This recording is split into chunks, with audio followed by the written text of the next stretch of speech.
Bagamat man nakahinto ang pag-trade ng Los Angeles Clippers kay Kawhi Leonard papunta sa Toronto Raptors, mukhang seryosong naghahanda na rin naman ang kanilang team para sa darating na kampanya. Naka-move on na rin naman sila kay Kawhi at magfo-focus kung papaano mahihikayat ang mga fans na suportahan ang kanilang team sa kabila ng pagkawala ng kanilang star player. At ayon sa ginawa ngayon ng Clippers, ang pag-target na overseas o global fans ng pagkuha ng pagpapapirma na rin ng kontrata kay Rui Hachimura. At ilang araw lamang mula nang gawin nila ito, nakapagdesisyon ng Clippers bigyan rin ng 10-day contract ang isa pang Japanese player na si Yuki Kawamura. Yes mga idol, sa unang pagkakataon magsasama sa iisang team ang dalawang Japanese superstar na sina Hachimura at Kawamura. At ayon sa inaasahan ninyo, halos lahat ng mga fans susuportahan ang kupunan ng Los Angeles Clippers sa darating na season dahil sa dalawang player na ito.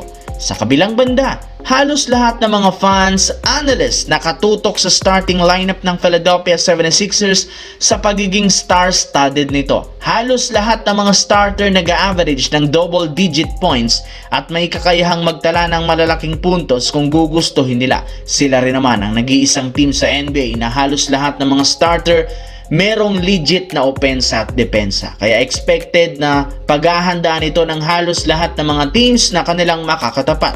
Sisikapin nilang i-scout ang lahat ng mga player nila. Subalit hindi lang naman starter ang ng Philadelphia ang dapat pagganaan dahil baka nakakalimutan na andito rin ang 6'3 scoring guard na si Anfernee Simons na siyang magiging secret weapon ng team.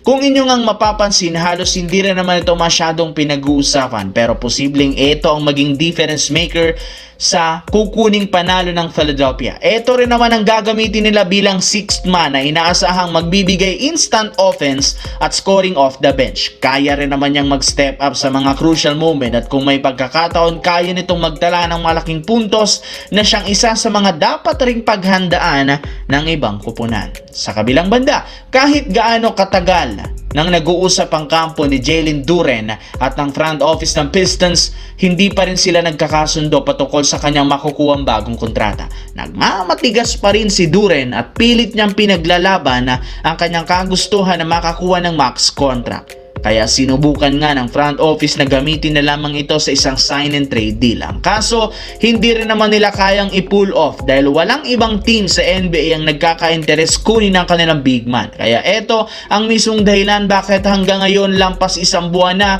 mula nang magumpisa ang market free agency, isa pa rin naman siyang free agent. Dahil sa pangyayaring ito, seryoso na lamang na kinukonsidera ni Jalen Duren na kunin ang kanyang qualifying offer sa Pistons na nagkakahalaga ng $9.6 million para sa darating na season. At kapag ginawa niyan, tuluyan na nga siyang magiging isang unrestricted sa taong 2027. At sa mga oras na yan, nasa mga kamay nito ang huling desisyon kung lilipat siya ng ibang kupunan.